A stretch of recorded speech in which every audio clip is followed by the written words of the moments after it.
আসসালামু আলাইকুম ওয়া রাহমাতুল্লাহি ওয়া বারাকাতুহু। আলহামদুলিল্লাহি রাব্বিল আলামিন ওয়াল আকিবাতু লিল মুত্তাকিন ওয়া সলাতু ওয়া সালামু আলা আশরাফিল আমবিয়াই ওয়াল মুরসালিন নবিয়িনা মুহাম্মদ ওয়া আলা আলিহি ওয়া সাহবিহি আজমাইন ওয়া মান তাবি'আহুম বিইহসানিন ইলা ইয়াউমিদ্দিন, আম্মা বা'দ। ফাআউযু বিল্লাহি মিনাশ শাইতানির রাজীম। বিসমিল্লাহির রহমানির রহিম।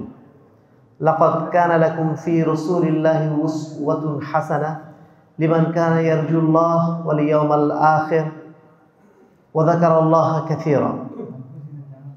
ওয়া আন আব্দুল্লাহ ইবনে উমর রাদিয়াল্লাহু তাআলা আনহুমা ক্বালা রাসূলুল্লাহ সাল্লাল্লাহু আলাইহি ওয়াসাল্লাম মান তাশাব্বাহা বিকওমিন ফাহুয়া মিনহুম, রাওয়াহু আবু দাউদ।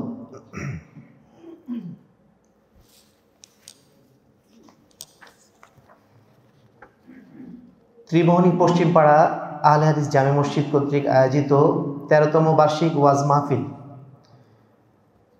এই মাহফিলের সম্মানিত সভাপতি, মাননীয় প্রধান অতিথি, সম্মানিত আলোচক মণ্ডলী,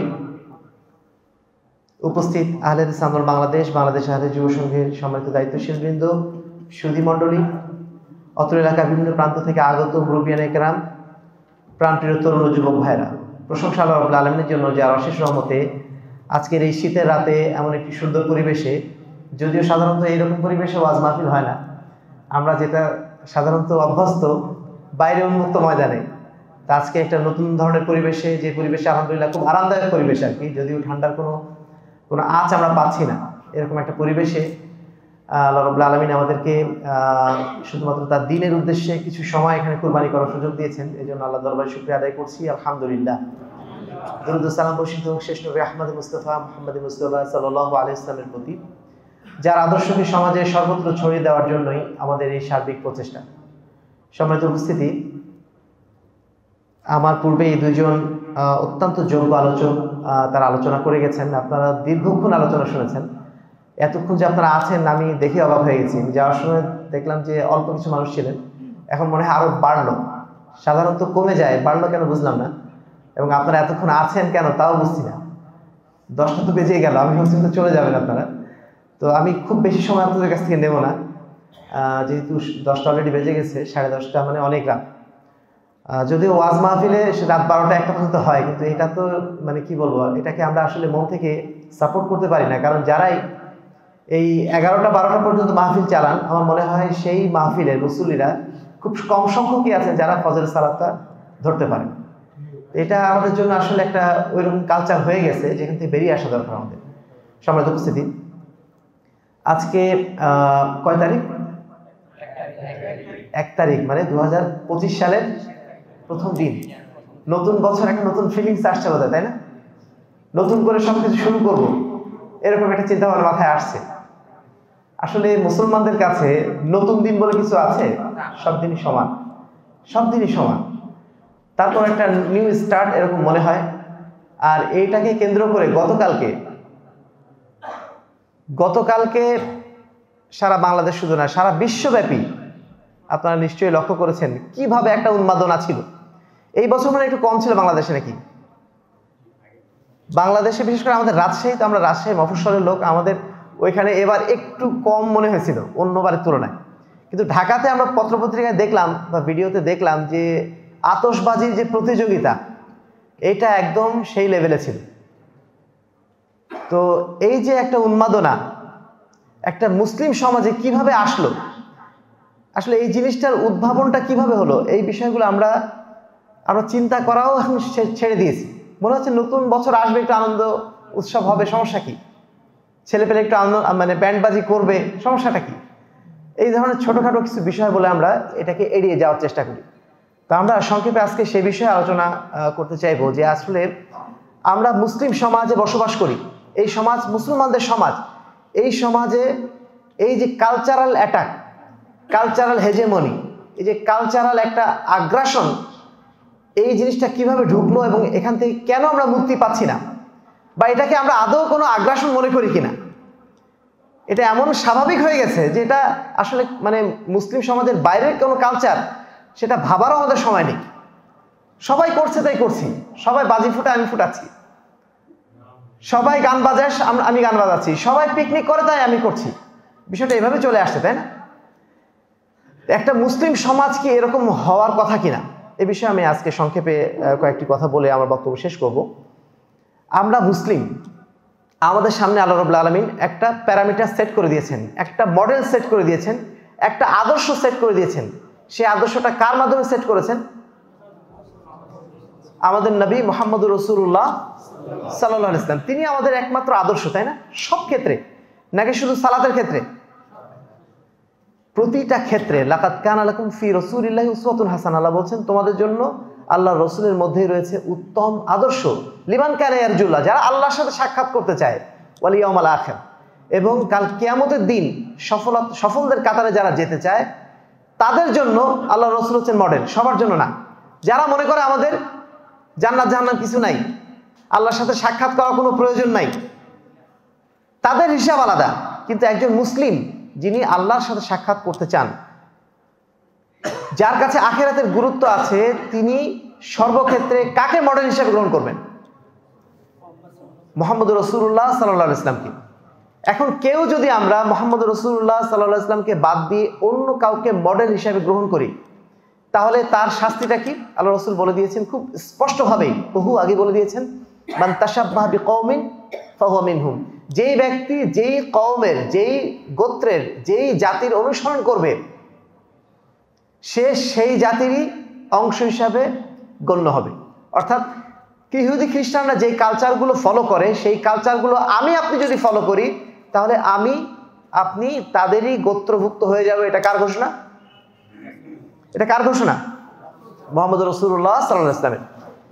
আল্লাহ রাসূল সাল্লাল্লাহু আলাইহি ওয়াসাল্লাম তার জিন্দেগিতে এমন কিছু কথা বলেছেন, কিছু দৃষ্টান্ত দিয়ে গেছেন, যেগুলো আমাদের ভাববার বিষয় যে আল্লাহ রাসূল কতটা কঠোরভাবে অন্য কোনো জাতির সংস্কৃতি গ্রহণ করার বিষয়ে আমাদেরকে নিষেধ করেছেন।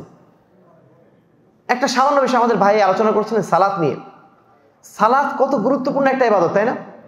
সে বিষয়ে দীর্ঘ আলোচনা উনি করেছেন। এখন সালাতের বিষয়ে আল্লাহ রাসূল সাল্লাল্লাহু আলাইহি ওয়াসাল্লাম বলছেন যে তোমরা দুই সময়ে সালাত আদায় করবে না। একটা সময় হচ্ছে কখন? ফজরের সময়, যখন সূর্য উঠছে। সূর্য যখন উঠছে ওই সময় সালাত আদায় করা কি? নিষিদ্ধ, তাই না? সালাতের নিষিদ্ধ ওয়াক্তের মধ্যে ওইটা একটা ওয়াক্ত।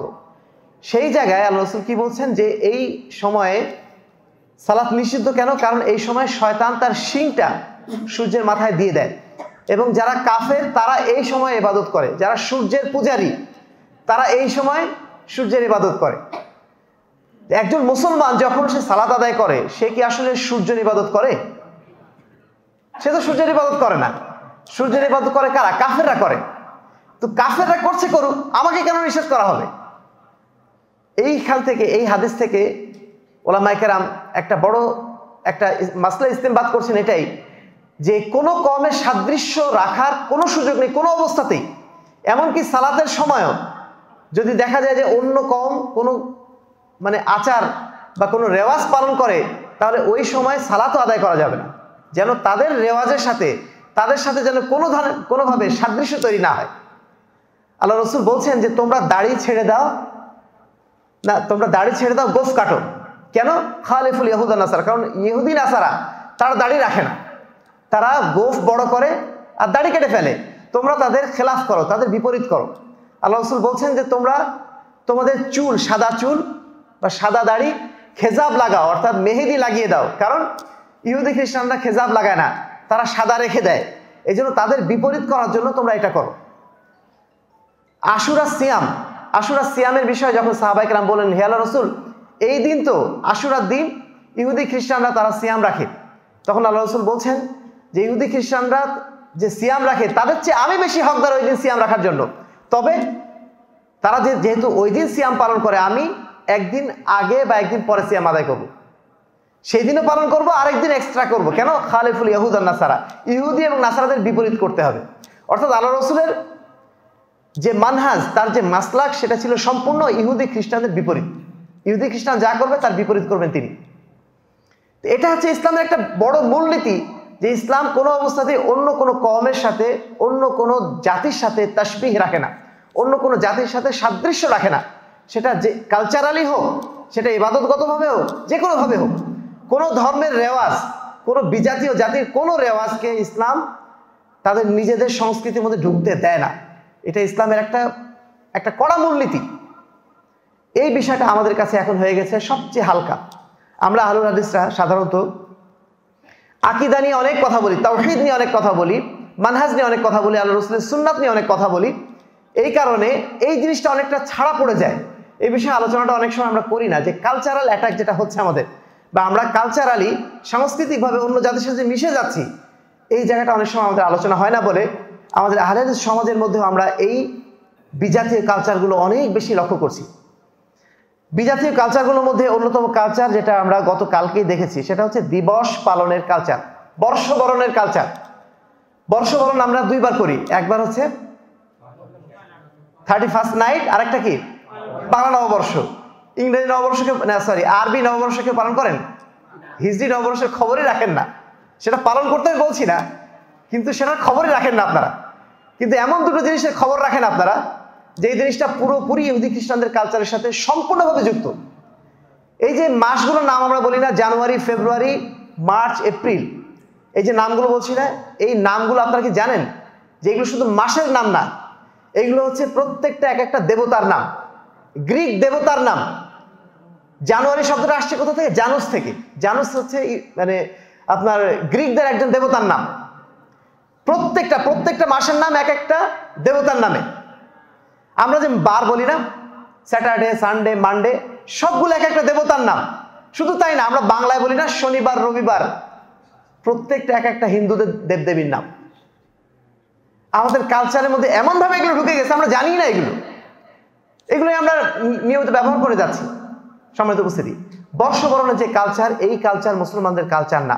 কিছুদিন পরে যে বাংলা নববর্ষ আসবে, এই নববর্ষের যে কালচার, এগুলো মুসলমানদের কালচার না। মুসলমানরা কখনোই এই ধরনের বর্ষবরণের কালচারে অভ্যস্ত ছিল না। আল্লাহ রাসূল সাল্লাল্লাহু আলাইহি ওয়াসাল্লাম এই আদর্শ আমাদেরকে দিয়ে যান নাই। যে আদর্শ আল্লাহ রাসূল আমাদেরকে দিয়ে যান নাই, বরং যেই বিষয়ে আল্লাহ রাসূল সাল্লাল্লাহু আলাইহি ওয়াসাল্লাম সতর্ক করেছেন, নিষেধ করেছেন, সেগুলো কি আমরা করব? আমরা যারা এখানে আছি তারা নিশ্চয়ই কেউ করি নাই, কিন্তু আমাদের সন্তানরা করেছে, আমাদের ভাই ব্রাদাররা করেছে। আমরা কি নিষেধ করেছিলাম তাদেরকে? নিষেধও করতে পারি না, কারণ করতে গেলে আবার আমাদেরকে উল্টা ট্যাগ খেতে হবে, তোরা বেশি বাড়াবাড়ি করিস, সব বিষয়ে বাড়াবাড়ি করার দরকার কি? এই ধরনের কথাগুলো না শুনতে চাওয়ার কারণে হয়তো আমরা তাদেরকে এগুলো বলি নাই। তবে আমাদেরকে অবশ্যই সামনের বার থেকে এটা বলতে হবে, একজনকে হলেও বলতে হবে। পারবো আমরা ইনশাআল্লাহ? এই সমস্ত বিজাতীয় কালচার মুসলমানদের মধ্যে ঢুকতেই পারে না। 2 নম্বর যেটা হয় আমাদের দিবস পালনের কালচার। দিবস পালনের কালচার এটা আমাদের মধ্যে অটোমেটিক ঢুকে গেছে, এমনভাবে ঢুকে গেছে যে আমাদের ছোট ছোট বাচ্চারা, 3 বছর 4 বছরের বাচ্চা, সে বলছে যে বাবা বা মা, আজকে আমার জন্মদিন, আমার জন্য কেক নিয়ে আসো। পাশের বাড়ির আমার বান্ধবী নিয়ে এসছে, অতএব আমার জন্য নিয়ে আসতে হবে। এ ধরনের ঘটনা ঘটে না? ছোট্ট বাচ্চা 3 বছর 4 বছর, কিছুই বোঝে না, সে আপনার কাছে দাবি করছে যে আমার বার্থডেটা পালন করা হোক। এই যে বার্থডে পালন করা, এটা কি ইসলামের কালচার? জন্মদিন পালন করা, এটা কি ইসলামের কালচার? ছোট বাচ্চাদের মাধ্যম দিয়ে কিন্তু আমাদের ঢুকে যাচ্ছে। অনেক সময় আমাদের বাবা মারা মনে করে থাক, ছোটখাটো বিষয় না হয় একটু পড়লো, সমস্যা কি, একটু আনন্দ করুক, একটু আনন্দ ফুর্তি করুক। কিন্তু আপনাকে সবসময় মাথায় রাখতে হবে, আপনি একজন রাসূলের ফলোয়ার, আপনি একজন রাসূলের আদর্শের অনুসারী, আপনি জান্নাতের পথের পথিক, আপনি জান্নাতে যেতে চান। যদি আপনি জান্নাতে যেতে চান, আপনাকে অবশ্যই আল্লাহ রাসূলের আদেশ নিষেধকে ফলো করে চলতে হবে না? যদি হয় এটা, তাহলে আপনাকে কড়াকড়িভাবেই দেখতে হবে। আপনার সন্তান চাচ্ছে ওটা, কিন্তু সে যে চাওয়াটা চাচ্ছে, এই চাওয়াটা জান্নাতের পথের পথিকদের চাওয়া না, এটা জাহান্নামের পথের পথিকদের চাওয়া। এজন্য আপনাকে যে কোনো মূল্যে বাচ্চাকে ভুলিয়ে ভালিয়ে আপনাকে ওই পথ থেকে দূরে সরিয়ে নিয়ে আসতে হবে। জন্মদিনের গিফট হিসাবেও কিছু নিয়ে যাবেন না, যে জন্মদিনের উপলক্ষে তোমার জন্য চকলেট নিয়ে আসলাম, এটুকুও করা যাবে না, মানে বলাই যাবে না ওটা। এই জিনিসগুলো, এই কালচারগুলোকে আমাদেরকে চরমভাবে কি বলবো, মানে আমাদের সমাজ থেকে দূরীভূত করার জন্য চেষ্টা করতে হবে। তারপরে ম্যারেজ ডে আমাদের স্বামী স্ত্রীদের মধ্যে ভালোবাসা দেখানোর জন্য এই কাজটা অনেকে করে থাকেন, যদিও এটার ভাগটা অনেক কম মনে হয়, কিন্তু ইদানিং এগুলোও বাড়তেছে। মানে মানুষের এত উৎসব প্রবণতা বাড়ছে, হাতে মানুষের যত টাকা পয়সা বাড়ছে তত উৎসব প্রবণ হয়ে যাচ্ছে। কোনো একটা ঘটনা ঘটলেই হয়,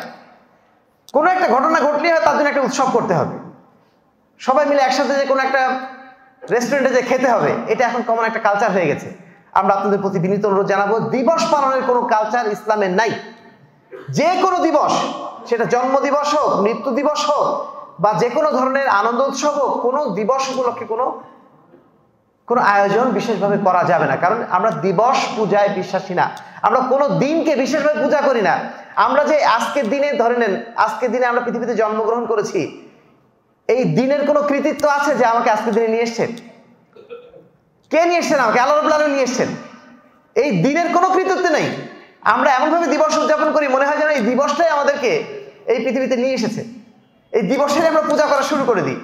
এই দিবস কোনোদিন পূজনীয় বিষয় হতে পারে না। 3 নম্বর হচ্ছে সামাজিক উৎসবের ক্ষেত্রে আমাদের যে কালচারগুলো ঢুকে গেছে। বিবাহ একটা আমাদের সমাজের গুরুত্বপূর্ণ একটা অনুষ্ঠান, কিন্তু দুর্ভাগ্যজনক বিষয়, এখন বিবাহের ক্ষেত্রে যে কালচারগুলো ঢুকে গেছে, ওগুলো মুসলিম সমাজ তো বাদ দিলাম, আমার মনে হয় পুরাপুরিভাবে এখন আমরা হিন্দুদের কালচার ফলো করছি। কিছুদিন আগে চিটাগাং গিয়েছিলাম, বাড়িতে বাড়িতে ওখানে উৎসব হচ্ছে, বিয়ের উৎসব। তো আশপাশে এলাকার লোকজনের কাছে শুনলাম, এখন যে আয়োজনগুলো হয়, যেভাবে আয়োজনগুলো হচ্ছে, পুরাপুরি হিন্দুদের কালচার। ব্যান্ড পার্টি ছাড়া কোনো বিবাহই হচ্ছে না এখন। চিটাগাং কালচার বলছে, আমি জানি না ঢাকার অবস্থাটা কি। তারপরে বিয়ে উপলক্ষ করে আগে তো শুধু ছিল গায়ে হলুদ, এখন আরো কত কত অনুষ্ঠান যে ঢুকানো হয়েছে, আগে পরে নানা ধরনের অনুষ্ঠান ঢুকিয়ে এই বিবাহটাকে আর মুসলমানদের বিবাহ রাখিনি, পুরোপুরি একটা হিন্দুদের বিবাহ হয়ে গেছে। আমি জানি না এই কালচারটা থেকে আপনারা বের হতে পারবেন কিনা। আগেরগুলো হয়তো বের হতে পারবেন, কিন্তু বিবাহ নিয়ে যে ফালতু কালচারগুলো তৈরি হয়েছে, এইগুলো থেকে আমরা মুক্ত হতে পারবো না। এইখান থেকে যতই আপনি ইনশাল্লাহ বলেন না কেন, এখন যে অবস্থা সমাজের মধ্যে যেভাবে শিকড় গেড়ে গেছে, এখান থেকে আমাদের বাবা মাও বের হতে পারছে না, আমাদের ভাইয়েরাও বের হতে পারছে না। তবে আমরা এইটুকু আপনাদের কাছ থেকে ওয়াদা নিতে চাই, আমাদের ভাই যেভাবে ওয়াদা নিল আজকে হাত উঁচু করে, ওইভাবে আপনাদেরও ওয়াদা নেওয়া উচিত বলে আমরা মনে করছি। যেহেতু এই কালচারাল এফেক্টগুলো এত মারাত্মক, আমি একটু পরে আলোচনা আসবো কেন এই কালচারগুলো আমাদের ঢুকলো বা কিভাবে ঢুকছে, সেই আলোচনায় পরে আসছি। তবে এইটুকু আপনাদের কাছে আমরা নিশ্চয়তা নিতে চাচ্ছি যে আজকের এই আলোচনার পরে বিবাহ অনুষ্ঠান নিয়ে যে বাড়তি কাজগুলো করা হয়, যে হিন্দুয়ানি কালচারগুলো ফলো করা হয়, এইগুলোকে থেকে আমরা কি বিরত থাকতে পারবো? একটু মন থেকে আমরা শক্ত ভূমিকা পালন করি, সমাজের বিরুদ্ধে দাঁড়ানোর মতো একটু হিম্মত করি। সমাজ কি বলবে তার আগে আমাকে চিন্তা করতে হবে আল্লাহ কি বলবে। যদি এই চিন্তা থাকে তাহলে আমাদের জন্য সহজ হবে, আর না হলে সমাজের চিন্তা করে আমরা আমাদের আমল, আকীদা, মানহাজ সব জলাঞ্জলি দিয়ে ফেলবো। মা বোনরা আছেন নাকি আজকে মসজিদে? মা বোনরাও আছেন? মা বোনরা তো মানে এই কালচারগুলো তো মা বোনরাই বেশি ফলো করেন। তাদের উদ্দেশ্যে বিশেষ করে বলবো, দয়া করে আপনারা একটু শক্ত হওয়ার চেষ্টা করুন। আপনাদের স্বামীরা হয়তো অনেক কিছু বলবে, সন্তানরা হয়তো অনেক কিছু বলবে, আপনারা একটু শক্ত হওয়ার চেষ্টা করুন যে কোনো অবস্থাতেই বিবাহের মধ্যে কোনো হিন্দুয়ানি কালচার, কোনো খ্রিস্টানি কালচার, কোনো আজে বাজে কালচার আমরা ঢুকাবো না ইনশাআল্লাহ। এখন আবার হচ্ছে খাতনা উৎসব। ছোট বাচ্চার খাতনা যখন হয়, খাতনাকে কেন্দ্র করে উৎসব হচ্ছে। ঢাকা এলাকাতে ব্যাপকভাবে ধুম ধাড়াকা করে অনুষ্ঠানগুলো হয়, এগুলো থেকে সাধ্যমতো আমাদের বিরত থাকতে হবে। 4 নম্বর যেটা হয়, আমাদের পোশাক আশাক। ছেলেরা পড়ছে মেয়েদের পোশাক, মেয়েরা পড়ছে ছেলেদের পোশাক। এগুলো এখন কমন একটা কালচার হয়ে গেছে। আমাদের যে লাইফস্টাইল, এই লাইফস্টাইলের মধ্যে ইসলামের কোনো ভাবধারা আমরা খুঁজে পাই না। আমাদের তো দাড়ির অবস্থা যেটা হয়েছে, এখন দাড়ি রাখাটাকে আমরা এখন খ্যাত মনে করি। দাড়ি রাখা মানে সে একটা আনস্মার্ট ছেলে। যদিও আলহামদুলিল্লাহ এখন পরিবেশ পরিবর্তন হচ্ছে, এই সময় অন্তত আমরা লক্ষ্য করছি না আমাদের যুবক ভাইদের মধ্যে এখন দাড়ি রাখার প্রবণতা আগের তুলনায় অনেক বেশি। আমি জানি না এটা কিভাবে হলো, আলহামদুলিল্লাহ বিগত 10 বছরের মধ্যে এই একটা কালচারাল চেঞ্জ আসছে, এটাকে আমরা অত্যন্ত স্বাগত জানাই। এবং নারীদের মধ্যে বোরকা পরার প্রবণতা গত 10 বছরের তুলনায় এখন কিন্তু একটু বাড়ছে। আপনারা হয়তো অনেকে বলবেন যে স্টাইলের বোরকা পরে, কিন্তু স্টাইলের বোরকা হলেও তো পড়ছে, আগে তো এইটুকুও পড়তো না। তো এটাকে আমরা স্বাগত জানাচ্ছি, আলহামদুলিল্লাহ এই জায়গা থেকে কিছুটা উন্নতি হচ্ছে। তারপরও আমরা আপনাদের প্রতি যেটা অনুরোধ করবো, কোনোভাবেই আমাদের পোশাক আশাক, আমাদের লাইফস্টাইল, এইগুলো যেন খ্রিস্টানদের সাথে না মিলে যায়। টাই পরার বিষয়টা নিয়ে অনেক আলেম ওলামারা পক্ষে ফতোয়া দিয়েছেন, তবে আমরা বলবো এই টাই পরার কালচারটা, এটা মুসলমানদের কালচার আমরা দেখি না। কোনো মুসলিম দেশে কোনো মুসলমানরা তাকওয়ার পোশাক হিসাবে টাই কি পরিধান করে? এগুলো সাধারণত ইহুদি খ্রিস্টানরা পরিধান করে। আমরা তারপরে এটাকে বলছি না যে টাই পরলে আপনি একটা পুরোপুরি তাদের কালচারে ঢুকে গেলেন, কিন্তু এই কালচারগুলো যত সম্ভব অ্যাভয়েড করাই ভালো। কিছুদিন আগে আপনারা দেখেছেন সিরিয়াতে একটা বাংলাদেশের মধ্যে একটা বিপ্লব হলো, তাই না? সেখানে আলহামদুলিল্লাহ যারা এখন এসেছেন তারা কিন্তু শাসন ক্ষমতা যারা এসেছেন তারা কিন্তু ইসলামপন্থী। কিন্তু দুর্ভাগ্যজনক বিষয় যেটা দেখলাম যে এই ভদ্রলোক এই মানে বিপ্লবের পিছনে মূল নায়ক ছিলেন, তাকে দেখলাম পাঞ্জাবি পায়জামা ছেড়ে দিয়ে তিনি এখন শার্ট প্যান্ট পরে আছেন, এবং গতকালকে দেখলাম শার্ট প্যান্টের সাথে একটা টাইও যোগ হয়েছে, দাঁড়িয়ে আছে, কিন্তু সেই সাথে এই কালচারগুলো তার মধ্যে যোগ হলো। এই জিনিসটা কি আপনাদের কাছে পছন্দনীয় মনে হয়েছে? এবং এটা কিন্তু আবার যারা মানে বহির্বিশ্ব পশ্চিমা বিশ্ব এটাকে খুব স্বাগত জানিয়েছে যে না, এই নতুন সে শাসক আসছে, এ মোটামুটি আমাদের সাথে তাল মিলিয়ে চলার মতো, সে এখন শার্ট প্যান্ট পরছে, সে এখন টাই পরছে, মানে আমাদের সাথে তাল মিলিয়ে চলার মতো। পশ্চিমা বিশ্ব যার প্রশংসা করে নিঃসন্দেহে তার মধ্যে কোনো একটা ভুলভ্রান্তি হয়ে যাচ্ছে, তাই না? পশ্চিমা বিশ্ব কখনো মুসলমানদের প্রশংসা করে? কোন ইসলামপন্থীর প্রশংসা করছে কখন? টাই পরা দেখে তাদের কাছে ভালো লেগেছে যে না, এ হচ্ছে সভ্য সমাজের সাথে মনে হয় মোটামুটি চলার মতো। এই জায়গাতে কিন্তু আলহামদুলিল্লাহ তালেবানরা আফগানিস্তানে তারা কিন্তু তাদের স্বকীয়তা ধরে রেখেছে, তারা তাদের আকীদা মানহাজ তাদের পোশাক আশাক ধরে রেখেছে, কিন্তু আমাদের এই ভাইরা ধরে রাখতে পারলেন না। তো আমরা আপনাদেরকে অনুরোধ করব যে এই ছোটখাটো বিষয়গুলো, এগুলো কিন্তু অনেক গুরুত্বপূর্ণ বিষয়। আল্লাহ রাসূল সাল্লাল্লাহু আলাইহি ওয়াসাল্লাম সামান্য একটু এই যে আমরা যে পায়জামা পরিধান করি, এই পায়জামা পরিধান যারা করেন তারা যদি টাকনুর নিচে পরিধান করেন, সেই বিষয়ে আল্লাহ রাসূল সাল্লাল্লাহু আলাইহি ওয়াসাল্লাম কতভাবে সতর্ক করেছেন, কতগুলো হাদিস বলেছেন। আল্লাহ রাসূল বলছেন যতটুকু কাপড় টাকনুর নিচে চলে যাবে ততটুকু আগুনে পুড়বে। কতটা কঠিন বার্তা দিয়েছেন। কেন দিয়েছেন? কারণ এগুলো হচ্ছে সাংস্কৃতিক আগ্রাসন থেকে মুসলমানদের বাঁচানোর জন্য। ইহুদি খ্রিস্টানরা যেটা করে তার বিপরীতে করার জন্য আল্লাহ রাসূল বারবার আমাদের উৎসাহিত করেছেন। আল্লাহ রাসূল বলছেন লাআনাল্লাহুল মুতাশাব্বিহাত মিনান নিসা বির-রিজাল ওয়াল মুতাশাব্বিহিনা মিনার রিজাল বিন-নিসা। আল্লাহ নিশ্চয়ই আল্লাহ রাব্বুল আলামিন লানত করেছেন ওই সমস্ত মহিলাদেরকে যারা পুরুষের সাথে সাদৃশ্য রাখে, আর ওই সমস্ত পুরুষদেরকে লানত করেছেন যারা মহিলাদের সাথে সাদৃশ্য করে। পুরুষদের মধ্যে অনেকেই আছেন এখন কি বলেন, গলায় চেন পরেন, তারা বলছেন আমি তো সোনা চেন পরছি না, এমনি চেন পরছি। কিন্তু চেন পরা এটা কি মেয়েদের কালচার না ছেলেদের কালচার? কানে দুল পরেন অনেক ছেলে, এগুলো কি মেয়েদের কালচার না ছেলেদের কালচার? বলছেন আমি যে সোনার জিনিস পরছি না, সোনার জিনিস না পরেন, আপনি যে জিনিসটা পরছেন এটা মহিলাদের সাথে সাদৃশ্যপূর্ণ। আবার মেয়েরা তো এখন তো একদম উল্টাপাল্টা, তাদের অবস্থাতে নতুন করে বিবরণ দেওয়ার কোনো জায়গা নেই। আমি অনুরোধ করব বিশেষ করে মহিলারা যারা আসছেন তারা দয়া করে আপনাদের সন্তানদেরকে যত ছোটই হোক না কেন পশ্চিমা পোশাকে অভ্যস্ত করবেন না, যত ছোটই হোক না কেন।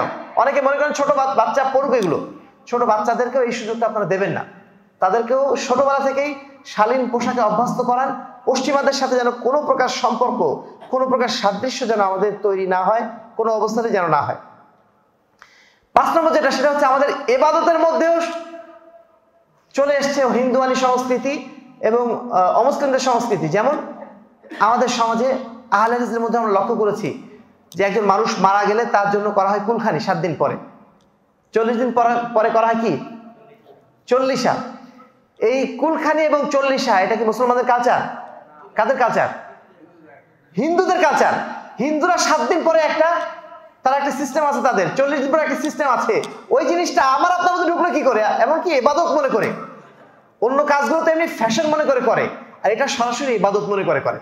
কুলখানি, চেহলাম বা চল্লিশা এগুলো ইবাদত মনে করে করছে, অথচ এটা একেবারে সরাসরি হিন্দুদের কালচার। তারপরে ঈদে মিলাদুন নবী, এটা তো এখন সকল ঈদের বড় ঈদ হয়ে গেছে, অথচ ঈদে মিলাদুন নবী এটা মুসলমানদের কালচার। কিছুদিন আগে ওই যে বড়দিন হলো না, ঈসা আলাইহিস সালামের জন্মদিনকে কেন্দ্র করে খ্রিস্টানরা বানিয়েছে বড়দিন, আর সেটাকে কেন্দ্র করে আমাদের মুসলমান ভাইরা মনে করলেন যে যেহেতু ঈসা আলাইহিস সালামের জন্মদিন পালন করা হয়, তাহলে আমাদের নবী তিনি তো অনেক বড় নবী, সকল নবীর সেরা নবী, তাহলে তার জন্মদিন কেন হবে না? এই চিন্তা করে আপনি তারও ঈদে মিলাদুন নবী বানিয়ে দিলেন। শুধু তাই না, এটাকে বলে দিলেন সকল ঈদের বড় ঈদ, অথচ এটা পুরোপুরি খ্রিস্টানদের কালচার। তো এই সমস্ত হিন্দুয়ানি কালচার থেকে, খ্রিস্টানি কালচার থেকে মুসলমানদের মধ্যে ইবাদত পর্যন্ত ঢুকে গেছে।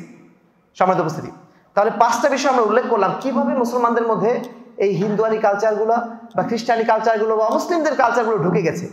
এবারে আমরা আসবো যে এই কালচারগুলো আমাদের মধ্যে ঢুকলো কি করে। আমরা বুঝতেই পারছি না যে কালচারগুলো ঢুকলো কি করে। মনে করছি এটা সামাজিকতা, মনে করছি এটা সমাজে চলে তাই আমরা করছি। আমাদের জানতে হবে যে কোথা থেকে মুসলমানদের মধ্যে ঢুকলো এই কালচারগুলো। প্রথমত এই কালচারগুলো ঢোকার পিছনে সবচেয়ে বড় কারণ হচ্ছে আমাদের তাওহীদি আকীদা এবং আমাদের মানহাজের দুর্বলতা। আল্লাহ রাব্বুল আলামিনকে যেহেতু আমরা শুধুমাত্র মনে করেছি তিনি আমাদের রব, তিনি যে আমাদের মাবুদ এবং তিনি যে প্রকৃত অর্থে এক এবং একক, তার বিধান ছাড়া কারোর বিধান মানা যাবে না, তার কাছে ছাড়া অন্য কারোর কাছে মাথা নত করা যাবে না, তার কাছে ছাড়া অন্য কারোর কাছে দাসত্ব প্রকাশ করা যাবে না, এই যে চিন্তাধারা, এই যে আকীদা, এই যে চিন্তা চেতনা, এগুলো সব আমরা হারিয়ে ফেলেছি। আর এই কারণেই এই আকীদাগুলো আস্তে আস্তে বা আমাদের মধ্যে এই কালচারগুলো আস্তে আস্তে ঢুকে গেছে। আমাদের মধ্যে সুন্নাতের পক্ষের যে কালচার, সুন্নাতের পক্ষে যে আমাদের থাকতে হবে, সুন্নাত যে আমাদের আকীদা মানহাজের মধ্যে রাখতে হবে, আমাদের চিন্তা চেতনায় কালচারে যে সুন্নাতের বা সুন্নাতের চর্চা থাকতে হবে, এই চিন্তাধারা আমাদের মধ্যে হারিয়ে গেছে। সুন্নাত মানে আমরা কি মনে করেছি? সুন্নাত মানে আল্লাহ রাসূল সাল্লাল্লাহু আলাইহি ওয়াসাল্লামের নাম শুনলে দরুদ পাঠ করা, এইটুকু করতে পারলে আমরা মনে করছি অনেক কিছু। আল্লাহ রাসূলের সুন্নাত মানে যে আমাদের জীবনের প্রত্যেকটা ক্ষেত্রে, প্রতিটা ক্ষেত্রে আমাদের বাস্তবায়ন করতে হবে, এটা আমাদের মাথা থেকে হারিয়ে গেছে। সম্মানিত উপস্থিতি, এক গ্লাস পানি খাবেন, সেখানেও আল্লাহ রাসূলের কয়টা সুন্নাত আছে? কয়টা সুন্নাত আছে? 5টা সুন্নাত আছে।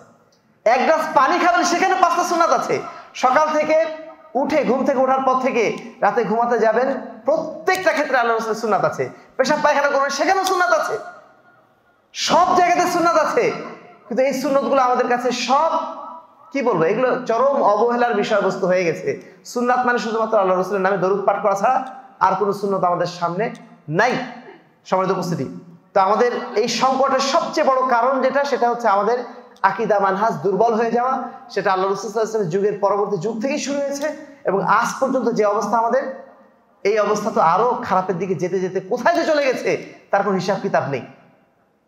2 নম্বর হচ্ছে অমুসলিম এবং কলোনিয়াল কালচার। আমরা যে মুসলমান আজকে হয়েছি, আমাদের এই মুসলমান দেশটা একসময় কাদের দেশ ছিল? হিন্দুদের দেশ ছিল। এই সময় এক সময় শাসন করেছিল কারা? খ্রিস্টানরা বা ইংরেজরা শাসন করেছিল। তারা যে সমস্ত কালচারগুলো রেখে গিয়েছে মুসলমানদের মধ্যে, সেই কালচারগুলো আমরা ফলো করে যাচ্ছি। খ্রিস্টানরা যে কালচার আমাদের মধ্যে রেখে গিয়েছিল, সেই কালচারগুলো আমরা ফলো করছি।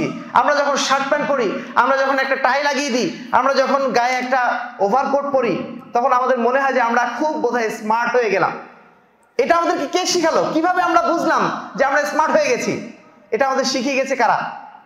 এই কলোনিয়ালিজম যারা চালু করেছিল, এই উপমহাদেশে যারা কলোনি স্থাপন করেছিল, সেই ইহুদি খ্রিস্টানরা আমাদেরকে এই জিনিসটা শিখিয়ে দিয়ে গেছে। আমরা তো মুসলমান, আমাদের দাড়ি নাই কেন? আমাদের দাড়ি হলেও লম্বা হয় না কেন? কারণ ইহুদি খ্রিস্টানরা শিখিয়ে দিয়েছে যে দাড়ি রাখলে সেটা আনস্মার্ট কালচার, দাড়ি না রাখাটা হচ্ছে স্মার্টদের কালচার। যে কোনো সমাজে যারা বিজয়ী অবস্থানে থাকে, তাদের কালচারে মানুষ কালচার্ড হয়ে যায়। একটা সময় ছিল যখন মুসলিম উম্মাহ সারা বিশ্বের উপরে বিজয়ী শক্তি ছিল। আর এ কারণে যখন ওই কি বলে আপনার স্পেনে যখন মুসলমানরা ছিল, স্পেনে আধুনিক ইউরোপের যারা জ্ঞানী ব্যক্তিরা, তারা কিন্তু সেখানে যেতেন। যাওয়ার পরে তারা সেখানে আরবদের কালচার গ্রহণ করতেন। আরবরা যেরকম লম্বা পাঞ্জাবি পরে, তারা যেমন দাড়ি রাখে, ঠিক তেমনই খ্রিস্টানরা ওই সময় লম্বা পাঞ্জাবি পরতো, তারা দাড়ি রাখতো এবং তারা মনে করতো এটাই হচ্ছে স্মার্টনেস। আর এখনকার যুগে যেহেতু আমরা পরাজিত শক্তি হয়ে আছি, ইংরেজদের কাছে, হিন্দুদের কাছে এখন আমরা পরাজিত, সেই কারণে আমরা এখন মনে করছি তাদেরটাই স্মার্টনেস আর আমাদেরটাই আমরা হারিয়ে বসেছি, আমাদেরটাই নাকি গ্রামীণ হয়ে গেছে, আমাদেরটাই নাকি আনকালচার্ড একটা অবস্থায় চলে গেছে। সম্মানিত উপস্থিতি, এই কলোনিয়াল কালচার আমাদেরকে এই ধরনের নতুন নতুন সংস্কৃতি, বাইরের সংস্কৃতি আমাদের মধ্যে ঢুকিয়ে দিয়েছে। 3 নম্বর হচ্ছে জাতীয়তাবাদ। আমরা কেউ বাংলাদেশি, আমরা কেউ ইন্ডিয়ান, আমরা কেউ টার্কিশ, আমরা কেউ আরব। এই যে কালচারগুলো, এই যে নামগুলো, এগুলো মুসলমানদের কালচার নয়। মুসলমানরা কখনোই এই কথা বলে না আমরা আরব, আমরা বাঙালি বা আমরা টার্কিশ। এটা নিয়ে তারা বিশেষ কোনো গর্ব করে না। তাদের মূল গর্বের বিষয় কি? যে তারা মুসলমান। একজন মুসলমানের কাছে সবচেয়ে গর্বের পরিচয় হচ্ছে সে মুসলিম। তারপরে টার্কিশ পরিচয়, বাঙালি পরিচয়, এটা তার এথনিক্যাল পরিচয় অথবা তার ভাষাগত পরিচয়, গোত্রগত পরিচয়। এই পরিচয় আসলে গর্বিত হওয়ার কিছু নেই। এই পরিচয় গর্বিত হওয়ার কি আছে আপনি বলেন? আপনি একজন বাঙালি হয়ে জন্মগ্রহণ করেছেন, এখানে আপনার কি কৃতিত্ব আছে? আপনি একজন আরব হয়ে জন্মগ্রহণ করেছেন, এখানে আপনার কোনো কৃতিত্ব আছে? আল্লাহ আপনাকে জন্ম দিয়েছেন আরব জাতির মধ্যে, আল্লাহ আপনাকে জন্ম দিয়েছেন বাঙালি জাতির মধ্যে, আল্লাহ আপনাকে জন্ম দিয়েছেন টার্কিশ জাতির মধ্যে। এর মধ্যে আপনার নিজের কি গর্ব আছে? নিজের কোনো গর্বের কিছুই নেই। এইটাকে কেন্দ্র করে এখন হয়ে গেছে আমরা বাঙালি, এজন্য আমাদের একটা বাঙালি নববর্ষ দরকার। আমরা বাঙালি, এজন্য আমাদের কি বলবো, এই মঙ্গল শোভাযাত্রা করতে হবে। আমরা বাঙালি, তাই আমাদেরকে ইলিশ পান্তা খেতে হবে। এই যে কালচারাল যে হেজেমনি, এইগুলো আমাদেরকে ঢুকিয়েছে কে? জাতীয়তাবাদ। আমরা অমুক জাতির, আমরা অমুক তমুক জাতির। আমাদের জাতি অনেক কি বলবো, সভ্যতায় অনেক এগিয়ে আছে। আমরা আরব, আমাদের বাঙালিদের মধ্যে তো এক ধরনের ফখর আছেই। আপনি যদি আরবে যান, সৌদি আরবে, দেখবেন তাদের মধ্যে এই ধরনের একটা ফখর আছে, তারা আরব। আরব মানে অনেক কিছু। বাইরে যারা আছে তারা গোনাতেই ধরে না, এরকম একটা অবস্থা হয়ে গেছে সময় উপস্থিতি। এই জাতীয়তাবাদ আমাদের মধ্যে অসংখ্য বাজে সংস্কৃতি ঢুকিয়ে দিয়েছে। 4 নম্বর হচ্ছে মডার্নিজম। মডার্নিজম বলতে আধুনিক যুগে পশ্চিমাদের যে সমস্ত কালচারগুলো, সেগুলোকে মানুষ মনে করে ওগুলোই হচ্ছে ফলো করার জিনিস। এবং এই কারণে আমাদের দেখবেন অনেক ইসলামী দলের যারা লিডার, যারা ইসলামী দলের বড় বড় নেতা, তাদেরও আমরা দাড়ি দেখি না, বা দাড়ি থাকলেও তারা এমনভাবে কেটে রাখেন, এমনভাবে ছেটে রাখেন, না রাখার মতনই। এই কালচারগুলো এসছে মূলত মডার্নিজম থেকে। তারা মনে করছেন যে না, এখনকার যুগে দাড়ি লম্বা করে রাখলে মানুষ খারাপ বলবে, মানুষ ইসলাম সহজে আসবে না। যদি আমরা দাড়ি কেটে একটু স্মার্ট হই, তাহলে মানুষ সহজে ইসলামের দিকে আসবে। এই চিন্তা করে আমাদের মধ্যে অনেক ভাই প্রতারিত হয়েছেন। এবং তারা মডার্ন হতে যে কাকের কি বলবো, এটাকে আর একটা কি পাখি আছে কালো রঙের, কোকিল পাখি, কাকের কোকিল হওয়ার মতো বা কোকিলের কাক হওয়ার মতো তারা অবস্থানে চলে গেছেন সমাজ উপস্থিতি। এই মডার্নিজম আমাদের এই কালচারের মধ্যে এই ধরনের আজে বাজে কালচারগুলো ঢুকিয়ে দিয়েছে। সর্বশেষ বাতিল দর্শন, এটা হচ্ছে আমাদের জন্য সবচেয়ে বড় কালচারাল অ্যাটাক। আমাদের মধ্যে পশ্চিমারা ঢুকিয়ে দিয়েছে আমাদের বাক স্বাধীনতা দরকার, আমাদের চিন্তার স্বাধীনতা দরকার, আমাদের সম অধিকার দরকার, মানবাধিকার দরকার, বহুত্ববাদ দরকার। এই সমস্ত আজে বাজে আমাদের মধ্যে নানা বাতিল দর্শন ঢুকিয়ে দিয়ে তারা এখন বলছে যে কি, যখন এই যীশু খ্রিস্টের জন্মদিন হবে, বড়দিন আসবে, তখন যেন আমরা খ্রিস্টানদেরকে বলি যে মেরি ক্রিসমাস। আমাদের মধ্যে ফেসবুক অনেকেই চালান, অনেক ভাই, অনেকে দেখা দেখি তারা বলেন আজকে বড়দিনের কি বলে, বড়দিনের শুভেচ্ছা। বড়দিনের শুভেচ্ছা একজন মুসলমান কখনো দিতে পারে? কিসের বড়দিন? যেই বড়দিন উপলক্ষে ঈসা আলাইহিস সালামের পূজা করা হচ্ছে, আল্লাহ রাব্বুল আলামিনের সন্তান হিসেবে তাকে তুলনা করা হচ্ছে, বলা হচ্ছে তিনি আল্লাহর ছেলে। সেই দিন উপলক্ষে আপনি বড়দিনের শুভেচ্ছা মানুষকে জানাবেন, এর চেয়ে ন্যাক্কারজনক কাজ আর কি হতে পারে? সম্মানিত উপস্থিতি, যখন দেখা যায় ওই কি বলবো, হিন্দুদের বিভিন্ন ধরনের যখন পূজার সময় আসে, তখন আমরা শারদীয় পূজা উপলক্ষে শুভেচ্ছা জানাচ্ছি। আমাদের যারা রাজনীতি করেন বিশেষ করে, তারা এই ধরনের কাজগুলো করেন। একজন মুসলমানের পক্ষে একটা শিরকের জন্য কাউকে স্বাগত জানানো সম্ভব? মুসলিম জাতি এসেছে মানুষকে শিরক থেকে বাঁচানোর জন্য, নিজের শিরক থেকে বাঁচার জন্য, আর সে আবার উল্টা শিরক উপলক্ষে মানুষকে স্বাগত জানাচ্ছে। কিভাবে জানাচ্ছে? কারণ এগুলো বাতিল পন্থীরা তাদের মধ্যে ঢুকিয়ে দিয়েছে যে না, সমস্ত ধর্মের মানুষদের সম্মান করতে হবে, পরস্পর সবাই একসাথে থাকতে হবে। থাকেন, আপনি থাকতে কোনো সমস্যা নেই, সামাজিকভাবে সম্পর্ক থাকবে, কিন্তু তাদের কোনো ধর্মীয় উৎসবে আমরা যেতে পারি? তাদের কোনো ধর্মীয় উৎসবে আমরা কি তাদেরকে স্বাগত জানাতে পারি? সম্মানিত উপস্থিতি, এই সমস্ত যে কালচারাল হেজেমনি, এগুলো এসেছে আমাদের বিভিন্ন বাতিল দর্শন থেকে।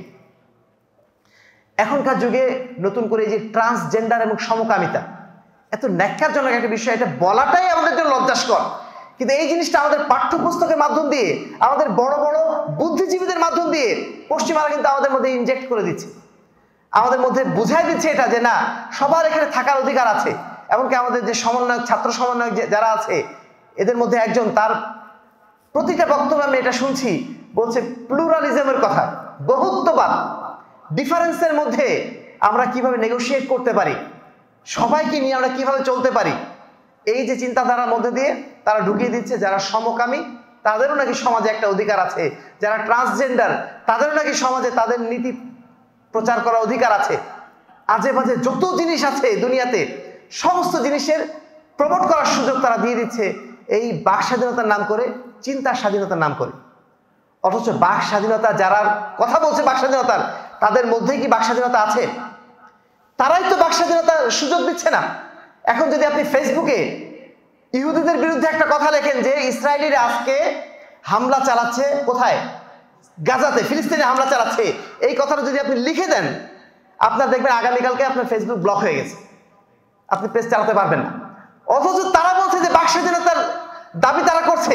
বাক স্বাধীনতার দাবি করার পরে আপনি ইহুদি খ্রিস্টানদের কোনো অপরাধের প্রতিবাদ আপনি করতে পারছেন না, সেখানে আপনার মুখ বন্ধ, সেখানে আপনার সবকিছু বন্ধ করে দিল। অথচ আপনাকে শেখাচ্ছে বাক স্বাধীনতা, মানবাধিকার। আল্লাহ রাসূল সাল্লাল্লাহু আলাইহি ওয়াসাল্লামের যখন ব্যঙ্গচিত্র প্রকাশ করা হয় তখন আপনার কোনো অপরাধ নেই। তখন মুসলমানরা যখন প্রতিবাদ করে তখন তারা বলে যে না, মুসলমানরা বেশি একটু বাড়াবাড়ি করে, মুসলমানরা বেশি বাড়াবাড়ি করে। কিন্তু ঠিক উল্টা দিকে যখন আমি ইহুদিদের এই বর্বর এই হত্যাকাণ্ডের বিরুদ্ধে যখন কথা বলছি, সঙ্গে সঙ্গে আমাকে ফেসবুক ব্লক করে দিচ্ছে। এটাই হচ্ছে এখন ইহুদি খ্রিস্টানদের অবস্থা, বা তারা আপনাদেরকে উল্টা বুঝিয়ে অনেক কিছু ঢুকিয়ে দিচ্ছে আমাদের মধ্যেই। সৌদি আরবে আপনারা জানেন 2034 সালে বিশ্বকাপ ফুটবল হবে, জানেন আপনারা? গত বছর হলো কাতারে। মুসলিম দেশগুলোর মধ্যে তারা এই সমস্ত আজেবাজে ঢুকাচ্ছে। 2034 সালে হবে সৌদি আরবে, এবং সেখানে বলা হচ্ছে সৌদি আরবে যেহেতু মুসলিম দেশ, সেখানে মদ খাওয়া নিষেধ করা হবে, কিন্তু সেখানে যারা সমকামী, যারা ট্রান্সজেন্ডার, তাদের প্রবেশাধিকার থাকবে। বলুন নাউজুবিল্লাহ মিন যালিক।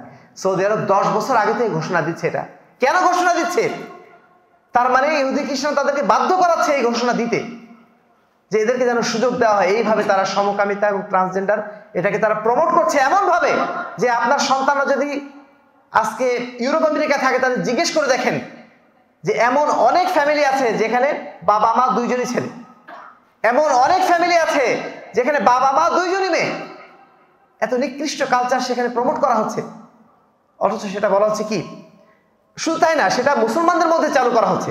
এমন কিছু মুসলিম স্কলার তারা ভাড়া করেছে যে মুসলিম স্কলাররা পর্যন্ত এর পক্ষে ফতোয়া দিচ্ছে যে না, এটা যারা করতে চায় এটা তাদের স্বাধীনতা, ইসলাম এই স্বাধীনতা নাকি দিয়েছে।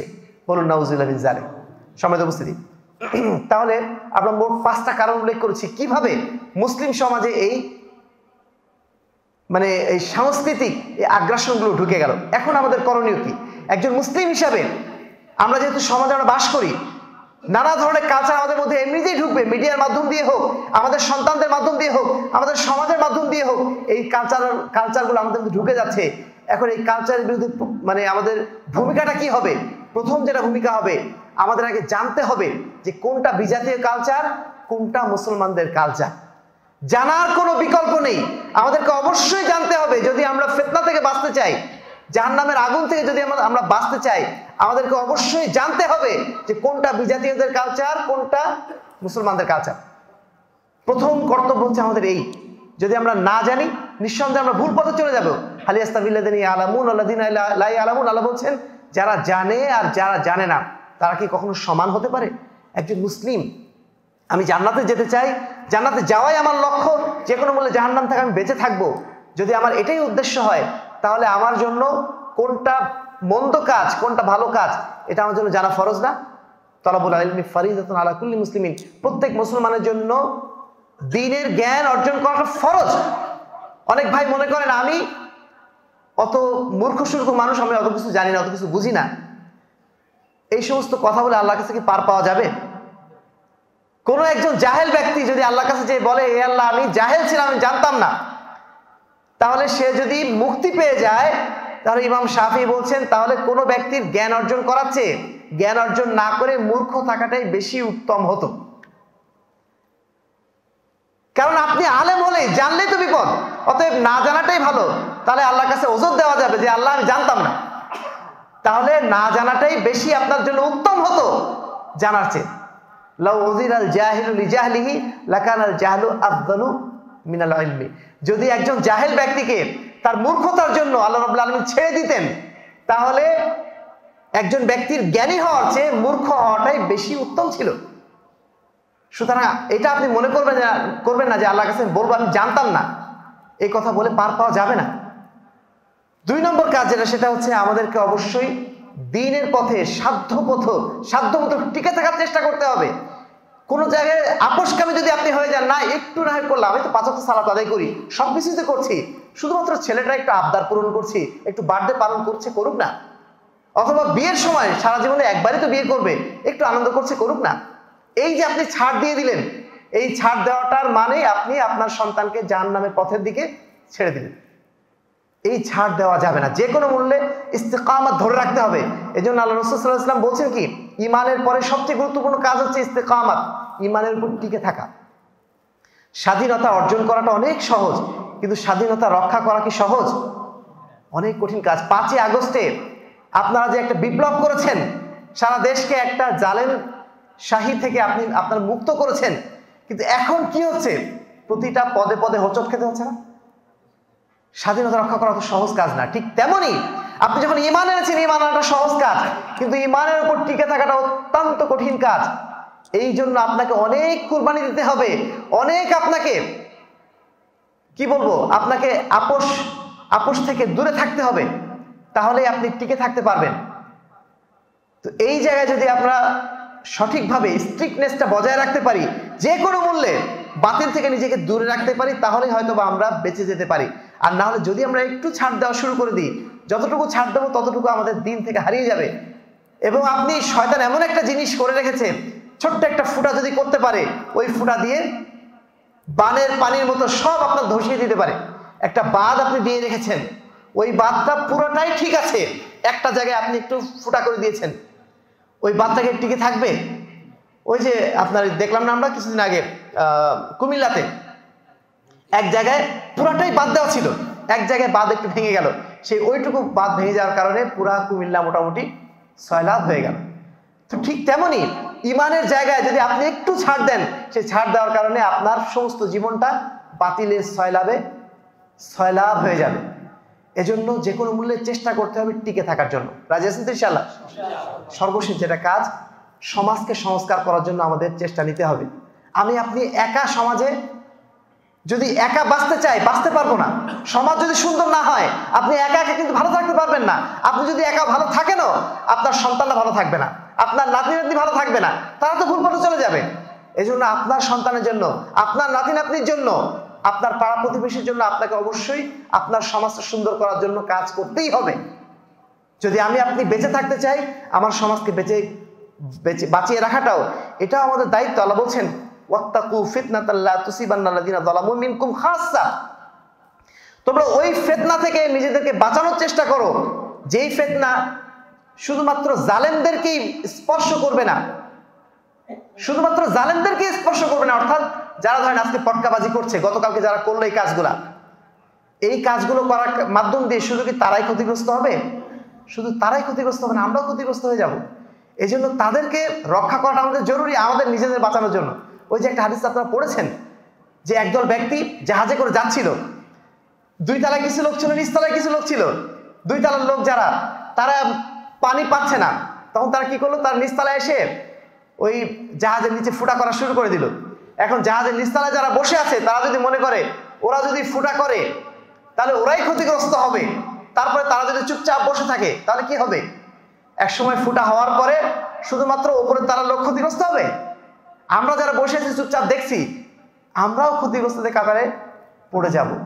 এজন্য যে কোনো মূল্যে চেষ্টা করতে হবে, যারা এই কাজগুলো করছে তারা আমাদেরই ভাই, তারা আমাদেরই সন্তান, যে কোনো মূল্যে তাদেরকে বাঁচাতে হবে। কু আনফুসাকুম ওয়া আহলিকুম নারা, হে ইমানদারগণ, তোমরা নিজেদেরকে বাঁচাও, তোমাদের পাড়া প্রতিবেশী, তোমাদের আত্মীয় স্বজনদেরকেও জাহান্নামের আগুন থেকে বাঁচাও। এজন্য সমাজ সংস্কারের জন্য আমাদের প্রত্যেককে প্রতিরোধ গড়ে তুলতে হবে, এটা আমাদের সবার দায়িত্ব, সবার দায়িত্ব। আল্লাহ রাসূল বলছেন, জাহিদুল মুশরিকিনা বিআমওয়ালিকুম ওয়া আনফুসিকুম ওয়া আলসিনাতিকুম, তোমরা মুশরিকদের বিরুদ্ধে জিহাদ করো, তোমাদের মাল দিয়ে, তোমাদের জান দিয়ে এবং তোমাদের জিহবা দিয়ে, কথা কলম সংগঠনের মাধ্যম দিয়ে প্রতিবাদ করুন। সমাজটাকে সুন্দর করার জন্য সাধ্যমতো চেষ্টা করুন, তবেই তো সমাজ সুন্দর হবে। সম্মানিত উপস্থিতি, আমি আলোচনার শেষ লগ্নে যে বিষয়টি আপনাদেরকে আরেকবার বলতে চাইবো, এখানে অনেকেই এসেছেন শিক্ষিত ভাই, আলহামদুলিল্লাহ আমাদের তরুণ ভাইদের মধ্যে এই জাজবাগুলো দেখে আমাদের ভালো লাগে। আলহামদুলিল্লাহ তারা এখন এগিয়ে আসছেন, তারা এখন বিষয়গুলো বোঝার চেষ্টা করছেন, পশ্চিমা কালচারগুলো কিভাবে মুসলিম সমাজকে ক্ষতিগ্রস্ত করছে এ বিষয়ে তারা কিন্তু যথেষ্ট সচেতন হচ্ছেন। আপনাদের মনে রাখতে হবে সেই 2001 সালে যখন ওই যে টুইন টাওয়ার হামলা করা হয়েছিল, সেই সময় সারা বিশ্বব্যাপী কিছু তত্ত্ব কথা আমরা শুনেছিলাম। একটা ছিল the clash of civilization. Charles Huntington নামে একজন ব্যক্তি এই বইটা লিখেছিলেন, দ্য ক্লাশ অফ সিভিলাইজেশন, অর্থাৎ সভ্যতার দ্বন্দ্ব। তারা প্রমাণ করতে চেয়েছিলেন যে ইসলামী সভ্যতার আর অস্তিত্ব থাকবে না, এখন যা অস্তিত্ব থাকবে সব অস্তিত্ব থাকবে এই খ্রিস্টানি সভ্যতা, এই পশ্চিমা সভ্যতা। আরেকজন রাষ্ট্রবিজ্ঞানী তিনি লিখেছিলেন, তিনি হচ্ছেন ফ্রান্সিস ফুকুয়ামা। তিনি লিখেছিলেন the end of the history. তিনি বলছেন যে বর্তমান পশ্চিমা বিশ্ব যে জায়গায় পৌঁছেছে এটাই হচ্ছে একেবারে সভ্যতার চূড়ান্ত শিখর, এরপরে আর সভ্যতা নাই। তারা যে সভ্যতা দিয়েছে, যে ধর্মনিরপেক্ষতা দিয়েছে, যে জাতীয়তাবাদ দিয়েছে, যে গণতন্ত্র দিয়েছে, এটাই হচ্ছে পৃথিবীর জন্য সবচেয়ে উত্তম সিস্টেম। এই যে ক্লাশ অফ সিভিলাইজেশন তারা চাপিয়ে দিয়েছিল, এর বিরুদ্ধে আলহামদুলিল্লাহ মুসলিম উম্মাহ কিন্তু এখন মোটামুটি জেগে উঠেছে। এই জিনিসটা অত্যন্ত একটা কল্যাণকর দিক যে আমাদের যুবক ভাইয়ের এই বিষয়ে তারা এখন সচেতন। কিন্তু শুধুমাত্র সচেতন থাকলেই হবে না, আমাদেরকে অবশ্যই মনে রাখতে হবে যে এই কাজগুলো কিন্তু করার জন্য পশ্চিমা বিশ্ব তারা সর্বদা সার্বিকভাবে চেষ্টা করে যাচ্ছে। আপনারা দেখছেন তো যে আমাদের দেশে, বাংলাদেশে 99% মানুষ সমকামিতা কি জিনিস বা সমকামিতার বিরুদ্ধে, নিঃসন্দেহে পক্ষে কেউ না, সবাই এর বিরুদ্ধে। এরকম নিকৃষ্ট একটা কাজের পক্ষে কেউ থাকবে, এই শব্দটা উচ্চারণ করাটাই তাদের জন্য কঠিন। কিন্তু এই দেশের মধ্যে আমাদের পাঠ্য বইয়ে ক্লাস 6 বা 7 এর পাঠ্য বইয়ে শরীফার গল্প ঢুকিয়ে দেওয়া হলো আমাদের সবার অজান্তে। কিভাবে ঢুকলো ওটা ওখানে? তার মানে পশ্চিমা বিশ্ব তারা বসে নাই, তারা যে কোনো মূল্যে চেষ্টা করছে আমাদেরকে, আমাদের আকীদা, আমাদের মানহাজ সবকিছু দূরীভূত করার জন্য। তারা কোরআনকে ভয় পায়, তারা আল্লাহ রাসূল সাল্লাল্লাহু আলাইহি ওয়াসাল্লামের আদর্শকে ভয় পায়, তারা ইসলামকে ভয় পায়। তারা কোনো অবস্থাতেই চায় না ইসলাম নিয়ে মুসলমানরা আবার উজ্জীবিত হোক। তারা চায় মুসলমানরা শুধু ইসলাম নিয়ে মসজিদের মধ্যে থাকুক। তারা চায় মুসলমানরা ইসলাম নিয়ে শুধুমাত্র এই চিল্লা দিয়ে বেড়ায়। তারা কখনো চায় না ইসলাম একটা কালচারালি বা সভ্যতাগতভাবে অমুসলিমদের কালচারকে বা অমুসলিম সভ্যতাকে তারা চ্যালেঞ্জ করুক, এটা কখনোই তারা চায় না। আর এই কারণে আমাদের যুবক ভাইদেরকে বিভিন্ন ধরনের বাতিল মতবাদ ঢুকিয়ে দিয়ে তাদেরকে নিষ্ক্রিয় করে রেখেছে। যুবক ভাইদের প্রতি আমাদের অনুরোধ থাকবে, আপনারা সচেতন হওয়ার চেষ্টা করুন। আমাদের শত্রু আমাদের আশপাশেই ঘুরে বেড়াচ্ছে। আমরা যখনই মোবাইল হাতে নিচ্ছি, মিডিয়ার মাধ্যম দিয়ে অটোমেটিক্যালি আমাদেরকে হিপনোটাইজ করা হচ্ছে, আমরা কিছুই বুঝতে পারছি না। কালচারালি আমরা এটাকে সব নর্মালাইজ করে ফেলছি। সমকামিতার মতো বিষয়কে এখন আমাদের দেশে আমরা উচ্চারণ করতে পারছি, কিন্তু 10 বছর আগে এই শব্দটা উচ্চারণ করাটা আমাদের জন্য লজ্জাস্কর ছিল। মানে আস্তে আস্তে নর্মাল করে ফেলা হচ্ছে, সবকিছু নর্মাল করে ফেলা হচ্ছে। যত ধরনের বাতিল কালচার সবকিছুকে নর্মাল করে ফেলা হচ্ছে। এর বিরুদ্ধে আমাদেরকে অবশ্যই জোর হাতে দাঁড়াতে হবে, আমাদেরকে অবশ্যই প্রতিবাদ মুখর হতে হবে। আমরা যেমন চাকরিতে যে 5,000 টাকা বেতন কম পেয়েছি বলে মাশাআল্লাহ বিশাল আন্দোলন গড়ে তুলি, সেরকম আন্দোলন আমাদের গড়ে তোলা উচিত এই ইসলামের বিপক্ষে যে কালচারগুলো রয়েছে এগুলোর বিরুদ্ধে। তবেই না বুঝবো আমরা কিরকম মুসলমান। আল্লাহ রাব্বুল আলামিন বলছেন, আলাম ইয়ানি লিল্লাযিনা আমানু আন তাখশা কুলুবুহুম লিযিকরিল্লাহ। মুসলমানদেরকে এখনো সময় হয় নাই, মুমিনদেরকে এখনো সময় হয়নি যে আল্লাহ রাব্বুল আলামিনের ভয়ে তাদের অন্তরটা ভীত হবে।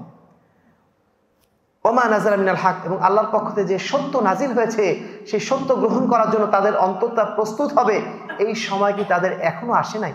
যুবক ভাইদের উদ্দেশ্যে আমাদের আল্লাহ রাব্বুল আলামিনের পক্ষ থেকে এই বার্তাটাই পৌঁছে দেওয়ার ছিল আজকে, যে আমাদেরকে এখনো সচেতন হওয়ার সময় হয়নি। এখনো কি আল্লাহর কাছে মাথা নত করার, আল্লাহর সামনে আত্মসমর্পণ করার সময় কি এখন আমাদের হয় নাই? আর কবে আমরা আল্লাহর কাছে আত্মসমর্পণ করব, কিভাবে মাথা নত করব? এখন যে অবস্থা আমাদের বর্তমানে রয়েছে, এই বক্তব্যগুলো আমরা বারবার এখন দিচ্ছি এই কারণে, কারণ আমাদের ইসলামপন্থী যুবকরাই এই কাজের সাথে জড়িত হয়ে যাচ্ছেন। এই মডার্নিজমের নাম করে, পাশ্চাত্য সভ্যতার নাম করে, বর্তমান বিশ্বের অবস্থা বিবেচনা করে আমাদের ভাইরা বলছেন যে না, গণতান্ত্রিক ব্যবস্থা ছাড়া আমাদের এখন আর উপায় নাই। এরকম ভাইরা বলছেন আমাদের বড় বড় ইসলামী দলগুলো বলছেন যে নির্বাচন না আসা পর্যন্ত দেশে শান্তি আসবে না, জাতীয় নির্বাচন তাড়াতাড়ি দিতে হবে। এই কথাগুলো কারা বলছেন? বিএনপি বা অন্যরা যত না বলছেন, আমাদের ইসলামপন্থী ভাইরা তার চেয়ে বেশি বলছেন। অথচ তারা খুব ভালো করে জানেন এই নির্বাচন ব্যবস্থা, এই গণতান্ত্রিক সিস্টেম, এগুলো পাশ্চাত্যের দেওয়া এমন কিছু উপহার, যে উপহারগুলো মুসলমানদেরকে ইসলাম থেকে খারিজ করার জন্য নাজিল করা হয়েছে। একজন মুসলমান যেন ইসলামের গৌরব নিয়ে বাঁচতে না পারে, এই জন্য তাদের মধ্যে এইগুলো আমদানি করা হয়েছে। সেই জিনিসগুলো এখন মুসলমানদের মুখে উচ্চারিত হচ্ছে। এটা আমাদের জন্য চরম লজ্জাস্কর। আমি জানি না আপনারা কে কোন কার সাথে জড়িত রয়েছেন, কোন দলের সাথে জড়িত রয়েছেন, কোন রাজনীতির সাথে জড়িত রয়েছেন, তবে আমরা প্রত্যেকে তো মুসলমান, তাই না? আপনি বিএনপি করেন, আওয়ামী লীগ করেন, জামাত করেন, আপনি তো একজন মুসলমান। আল্লাহ আপনার কাছে কি কামনা করছেন? ইয়া আইয়ুহাল্লাযীনা আমানু উদখুলু ফিস-সিলমি কাফা, হে ঈমানদারগণ, তোমরা ঈমানের মধ্যে, ইসলামের মধ্যে পরিপূর্ণভাবে প্রবেশ করো। ওয়ালা তাত্তাবিউ খুতুওয়াতিশ শাইতান, তোমরা শয়তানের পদাঙ্ক অনুসরণ করো না। ইন্নাহু লাকুম আদুউম মুবিন, নিশ্চয়ই শয়তান তোমাদের জন্য প্রকাশ্য শত্রু। আজকে যে গণতন্ত্রের পথ, এই পথ কি আল্লাহর পথ নাকি শয়তানের পথ? এই শয়তানের পথে কেন আমরা যাচ্ছি? কেন আমরা যাচ্ছি? কি এমন আমাদের ঠেকা পড়েছে? এই পৃথিবীতে আমাদের ইসলাম প্রতিষ্ঠিত করতেই হবে, বা রাজনৈতিক ক্ষমতা ইসলামকে নিয়ে যেতেই হবে, এই ঠেকা আমাদেরকে কে দিল? আল্লাহ রাব্বুল আলামিন 1,24,000 পয়গম্বরের মধ্যে শাসক হতে পেরেছেন কয়জন? মাত্র 4 জন। বাকি কেউ শাসক হতে পারেন নাই। সেই নবীরা কি ব্যর্থ হয়ে গেছেন? সেই নবীরা কি ব্যর্থ আমরা বলবো? তারা কি ইকামতের দিনের দায়িত্ব পালন করতে ব্যর্থ হয়েছেন? আমরা তো তাই প্রমাণ করে দিচ্ছি। সম্মানিত উপস্থিতি, আমাদেরকে আল্লাহ রাব্বুল আলামিন আমাদের দায়িত্বের বাইরে কোনো কিছু চাপিয়ে দেননি। লা ইউকাল্লিফুল্লাহু নাফসান ইল্লা উসআহা, আল্লাহ রাব্বুল আলামিন তাদের কাউকে তাদের সাধ্যের অতিরিক্ত কোনো দায়িত্ব চাপিয়ে দেননি। আমরা অবশ্যই ইসলামী রাষ্ট্র চাই, এই সমাজ ব্যবস্থা ইসলাম অনুযায়ী পরিচালিত হোক, এটা আমরা চাই, কিন্তু সেটা অবশ্যই হতে হবে ইসলামের তরিকায়, আল্লাহ রসুলের তরিকায়। এখন হচ্ছে না বলে আপনি মনে করছেন না আমার একটু তাড়াহুড়ো করে কিছু করা দরকার, তাড়াতাড়ি কিছু একটা করা দরকার। এখন যেহেতু নির্বাচন ব্যবস্থাই একমাত্র পন্থা, অথবা এই পন্থার মাধ্যম দিয়ে যেই আমাদেরকে ইসলাম প্রতিষ্ঠিত করতে হবে, এই যে চিন্তাধারা, এই চিন্তাধারা কখনোই আল্লাহ রাব্বুল আলামিনের চিন্তাধারা নয়, আল্লাহ রসুলের দেওয়া চিন্তাধারা নয়। এই চিন্তাধারা শয়তানের দেওয়া উপহার। এই উপহারটা আমরা সানন্দে গ্রহণ করছি এবং আমাদের আখিরাত আমরা বরবাদ করে দিচ্ছি। সম্মানিত উপস্থিতি, আমাদেরকে যে কোনো মূল্যে আমাদের আদর্শের উপর টিকে থাকতে হবে, যে কোনো মূল্যে আমাদের আকীদা মানহাজের উপর টিকে থাকতে হবে, যে কোনো মূল্যে ইসলামের উপর টিকে থাকতে হবে, যে কোনো মূল্যে ঈমানের উপর টিকে থাকতে হবে। তবেই ইনশাআল্লাহ আমরা দুনিয়াতে সফল হব। দুনিয়াতে যদি আমরা একজন মানুষ আমাদের সাথী না পাই, তবুও কাল কিয়ামতের ময়দানে ইনশাআল্লাহ আল্লাহর কাছে আমরা সফলদের কাতারভুক্ত হব। আর আল্লাহর কাছে যদি আমরা সফল হয়ে যাই, সেটাই আমাদের জন্য কি আসল সফলতা না? দুনিয়াতে আমরা কয়দিন ক্ষমতা পেলাম, কয়দিন কিছু করলাম, এই ক্ষমতা পাওয়ার মধ্যে বিশেষ কোনো সার্থকতা নেই। সার্থকতা হচ্ছে কিভাবে আপনি, কতটা আপনি জোরালোভাবে ঈমানের উপর টিকে আছেন, কতটা জোরালোভাবে আপনি ইসলামের উপর টিকে আছেন, কতটা জোরালোভাবে আপনি আদর্শের উপর টিকে আছেন, এটাই আপনার সফলতা। কালকে আমাদের ময়দানে আল্লাহ এটাই দেখবেন, ওয়ান লাইসা লিল ইনসানি ইল্লা মা সাআ ওয়া আন্না সা'য়াহু সাওফা ইউরা। আল্লাহ রাব্বুল আলামিন খালি দেখেন মানুষের চেষ্টাটা, ওয়া আন্না সা'য়াহু সাওফা ইউরা, তার চেষ্টাটাই কালকে আমাদের ময়দানে আল্লাহ রাব্বুল আলামিন দেখবেন। দুনিয়াতে আমরা ফলাফল দেখে বিবেচনা করি, আল্লাহ কি দেখবেন? আল্লাহ দেখবেন চেষ্টা। দুনিয়াতে আমরা দেখি কে জিপিএ 5 পেয়েছে, তাকে আমরা ঢুকাই দিই মেডিকেলে বা ইঞ্জিনিয়ারিং এ। কিন্তু আল্লাহ রাব্বুল আলামিন যেহেতু তিনি আদেল, তিনি মহা ইনসাফকারী, তিনি দেখেন যে কে ব্যক্তি আসল প্রচেষ্টা চালিয়েছিল, সেই প্রচেষ্টা যদি সফল কাম নাও হয়, প্রচেষ্টার কারণে আল্লাহ রাব্বুল আলামিন তাকে কালকে আমাদের দিন সফলদের কাতারে নিয়ে যাবেন। আবার কোনো ব্যক্তি যদি সফল হয়েও যায়, ধরেন রাষ্ট্র ক্ষমতা ইসলাম নিয়ে গেল বটে, নিজের মধ্যে ইসলাম নাই, নিজের মধ্যেই ইসলাম নাই, আল্লাহ রাব্বুল আলামিন তাকে কি জান্নাতে পাঠাবেন? ওই যে একজন ব্যক্তি আপনি জানেন মুজাহিদ, জিহাদ করতে করতে মারা গেছে, সবাই বলছে এই লোকটা শহীদ, কিন্তু আল্লাহ রাসূল কি বলছেন যে না, ওই লোক শহীদ না। কেন শহীদ না? সে সামান্য একটা জিনিস, গনিমতের জিনিস সে চুরি করেছিল, চুরি করার কারণে সে শাহাদাতের মর্যাদা পায়নি। সে দুনিয়ার মানুষের দৃষ্টিতে সে মুজাহিদ বটে, দুনিয়ার মানুষের দৃষ্টিতে সে শহীদ বটে, কিন্তু আল্লাহর কাছে সে শহীদ হলো। সুতরাং আদর্শের উপর টিকে থাকাটা আমাদের সবচেয়ে বড় জিহাদ, এটাই আমাদের জন্য সবচেয়ে বড় সফলতা। সেই জায়গা থেকে আজকে আমরা আপনাদের কাছে যে মেসেজটা পৌঁছতে চেয়েছি, যে আমরা আকীদাগতভাবে, মানহাজগতভাবে যেমন বাতিল থেকে নিজেদেরকে বিরত রাখবো, নিজেদেরকে হেফাজত করব, ঠিক তেমনি আমাদের এই কালচারাল যে অ্যাগ্রাসনগুলো, কালচারাল যে বিভিন্ন অ্যাটাকগুলো হচ্ছে আমাদের, এখান থেকেও নিজেদেরকে সাধ্যমতো বাঁচানোর চেষ্টা করতে হবে। রাজি আছেন ইনশাআল্লাহ? যদি আমরা আকীদাগতভাবে, মানহাজগতভাবে এবং এই কালচারগতভাবে সর্বতভাবে জাহিলিয়াতকে ছিন্ন করে দিয়ে, জাহিলিয়াতকে দূরীভূত করে পরিপূর্ণভাবে ইসলামের মধ্যে দাখিল হতে পারি, তাহলে ইনশাআল্লাহ আমরা প্রকৃত অর্থে সফল কাম হতে পারবো। আল্লাহর কাছে ইনশাআল্লাহ আমরা মুক্তিপ্রাপ্ত বান্দাদের মধ্যে অন্তর্ভুক্ত হতে পারবো। সম্মানিত উপস্থিতি, আজকে অনেকক্ষণ আলোচনা করা হয়ে গেল। আপনারা যে এতক্ষণ বসে থাকবেন আমি আসলে ভাবতেই পারিনি। তো আপনাদের সবাইকে আন্তরিকভাবে ধন্যবাদ জানাচ্ছি আজকের অনুষ্ঠানে উপস্থিত হওয়ার জন্য। আশা করছি এই অনুষ্ঠান থেকে যে মেসেজগুলো আপনারা পেয়েছেন সেগুলো আপনারা সাধ্যমতো আপনাদের জীবনে বাস্তবায়ন করার চেষ্টা করবেন। যদি চেষ্টা করতে পারেন এটাই আপনাদের জন্য সফলতার মানে একমাত্র সূত্র, এর বাইরে সফলতার আর কোনো রাস্তা নেই। আল্লাহ রাব্বুল আলামিন আমাদের সকলকে পবিত্র কোরআন এবং সহিহ হাদিসের প্রকৃত অনুসারী হওয়ার তৌফিক দান করুন এবং জাহেলিয়াতের যাবতীয় শিখণ্ডীগুলো থেকে নিজেদেরকে মুক্ত রাখার তৌফিক দান করুন। আমাদের পরিবার, আমাদের সন্তানদেরকে পরিপূর্ণভাবে ইসলামের উপর পরিচালনা করার তৌফিক দান করুন। সর্বোপরি কাল কিয়ামতের ময়দানে আল্লাহ রাব্বুল আলামিন তার জান্নাতুল ফেরদাউস প্রাপ্ত বান্দাদের মধ্যে আমাদের অন্তর্ভুক্ত করে নিন। আল্লাহুম্মা আমিন।